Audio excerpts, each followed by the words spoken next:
I was browsing through Twitter the other day and I saw this video someone posted where a boat was passing them going so fast it looked like they were about to launch themselves out of the water. And then he proceeded to just cut right over in front of this other guy. It was one of the most reckless things I've ever seen somebody do in a boat. But I'm sure that everyone out there has got at least one story of some jackass doing something stupid out there on the water. And that made me think that it would probably be a good idea for me to go over some good boating etiquette. Some of those rules that will make your experience and everybody else's experience around you more enjoyable.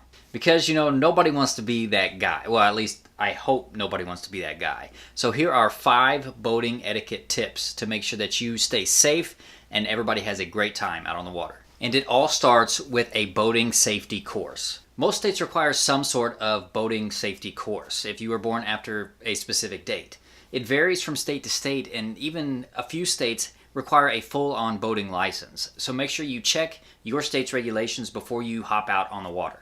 Even if you live in one of the few states that don't require some sort of boating safety course, it is still a great idea to take one anyway.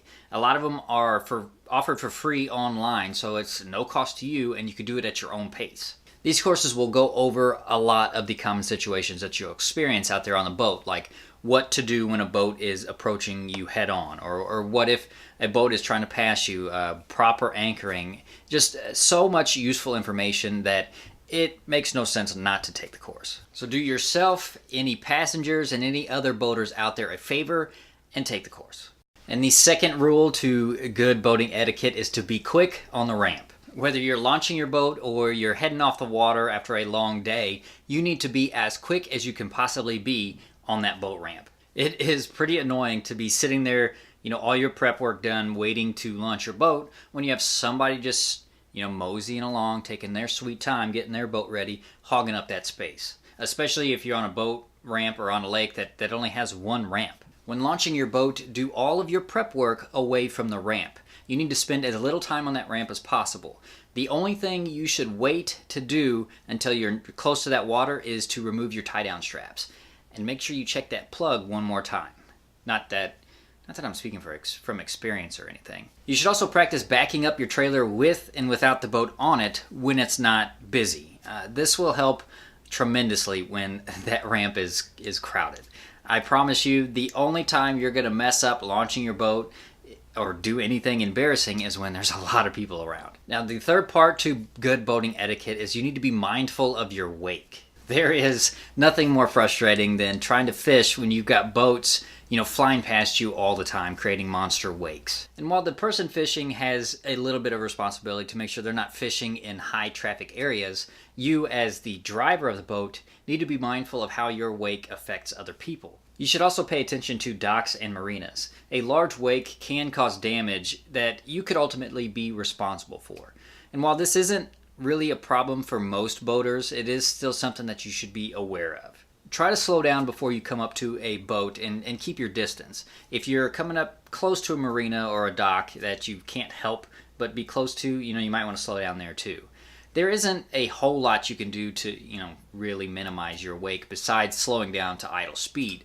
Boats make wakes, that's just part of it. But some things you can do is you can make sure that your boat is level. Make sure your motor's trimmed right if you've got that option.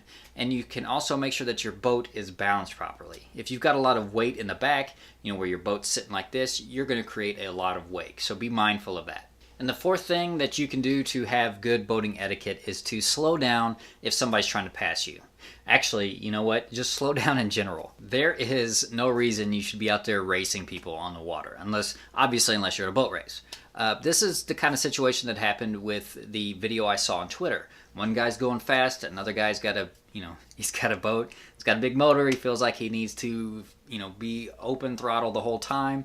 And then he topped it off with just cutting right in front of the guy. Unless you're in a fishing tournament, there's absolutely zero reason that you need to race to your fishing spot as fast as you can. Those fish are still going to be there. Boats absolutely do not handle like cars. And, that is even more exaggerated when you're going at high speeds. When you try to turn on a boat going at high speed, you run the risk of skipping across the water. And most of your boating accidents happen because you have an inexperienced driver and they're going at high speeds. Actually, there's a little caveat to the inexperienced driver high speed thing, because while inexperience could be kind of dangerous for other people, a lot of times when somebody's inexperienced, they might slow down. But what I feel is even more dangerous than an inexperienced boater is one that's, I don't know if it's an ego thing or whatever, but somebody trying to show off in a boat going excessively fast is just a recipe for disaster. There's actually a good video of this on YouTube, and I'm pretty sure it happened at the Lake of the Ozarks, which is about a half hour south of here.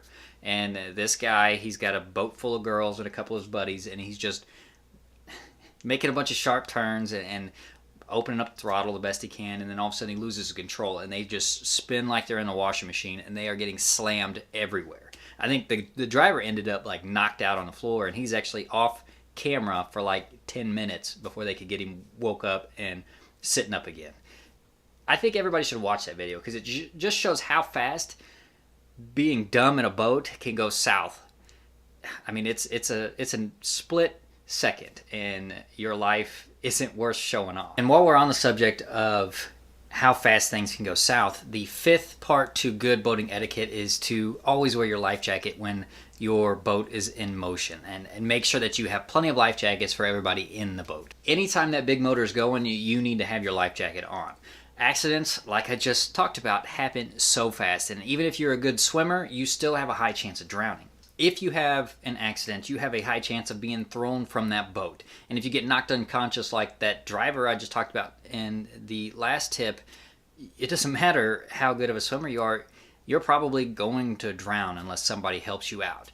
But if you've got your life jacket on and you're unconscious and you get thrown in the water, there's a pretty good chance your head is going to stay above water and you will be fine. Well, I mean, when I say fine, you'll probably have a lot of bumps and bruises and most likely a concussion, but you won't be dead. So that was 5 ways to avoid being that guy out there on the water.